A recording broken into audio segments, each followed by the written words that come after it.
दोस्तों नमस्कार। तीन बड़ी खबरों के साथ आया हूं और जुलाई के महीने में ही ये तीन बड़ी खबरें हमें सुनने को मिलेगी और उनमें से एक के ऊपर सुनने को मिली भी है।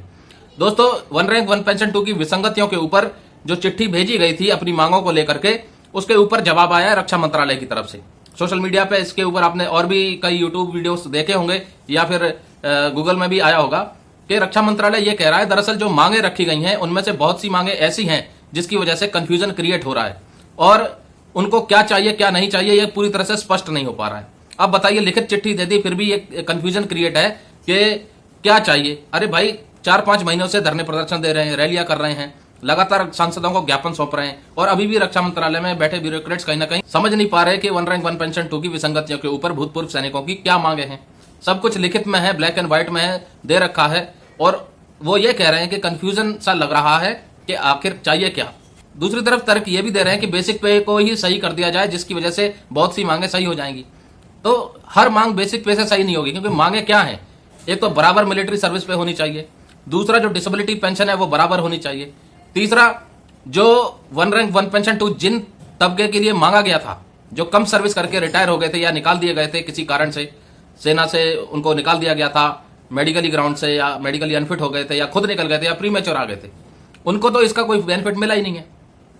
उसके बाद फैमिली पेंशनरों को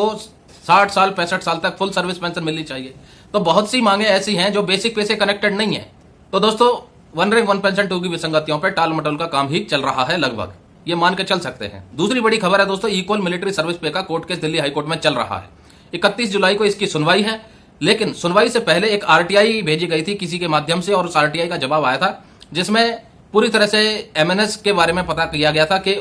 क्या उनकी बेसिक ट्रेनिंग, क्या वो कंबाटेंट हैं, क्या उनको आर्म्स एंड नॉमिनेशन ऑथराइज है, क्या उनकी फील्ड पोस्टिंग होती है। तो कहने का मतलब यह है कि मिलिट्री सर्विस पे का इंट्रोडक्शन हार्डशिप की दौरान सर्विस में जो काम कर रहे हैं सैनिक उनके लिए दिया जाता है। तो हार्डशिप का कनेक्शन मिलिट्री सर्विस पे से कनेक्ट करने के लिए इस आरटीआई का जवाब मांगा गया था ताकि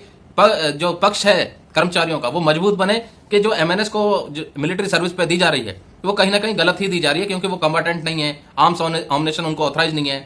फील्ड पोस्टिंग उनकी लागू नहीं है। फील्ड पोस्टिंग का मतलब फील्ड हॉस्पिटल्स में, एमएनएस हार्डशिप में काम नहीं करे क्योंकि वो तो सिर्फ हॉस्पिटल्स में काम करती हैं, फिर भी उनको मिलिट्री सर्विस पे दी जा रही है। तो ये एक जो तर्क मिला है, ये जो पॉइंट मिला है, ये बहुत मजबूत पॉइंट है और जो 31 जुलाई को सुनवाई होगी उसमें इस पॉइंट को रखा जाएगा तो कहीं ना कहीं कर्मचारियों के यानी जेसीओआर के पक्ष में जो केस है वो बहुत मजबूत बन जाएगा। तीसरी जो बड़ी खबर है दोस्तों, 31 जुलाई तक पूरी तरह से स्पष्ट हो जाएगा कि महंगाई भत्ता और महंगाई राहत 1 जुलाई 2023 से कितने परसेंटेज बढ़ सकता है, क्योंकि जो सूचकांक हैं जून के महीने के महंगाई के वो पूरे आ जाएंगे 31 जुलाई तक और जो 1 जुलाई को सरकार डीए डिक्लेयर करेगी 1 जुलाई से, उसके बारे में पूरा स्पष्टीकरण हो जाएगा कि कितने परसेंटेज का महंगाई भत्ता और महंगाई राहत इस बार सरकार डिक्लेयर कर सकती है। अनुमान यह भी लगाया जा रहा है कि लोकसभा का चुनाव यानी 2024 के चुनाव को मद्देनजर रखते हुए सरकार सूचकांक के अनुसार जो भी महंगाई भत्ता और महंगाई राहत का आंकड़ा आएगा उससे भी ज्यादा दे सकती है, क्योंकि कहीं ना कहीं उन्हें वोटरों को लुभाना है और तमाम केंद्रीय कर्मचारी और पेंशन भोगियों का वोट बैंक अपने खाते में भी लाना है।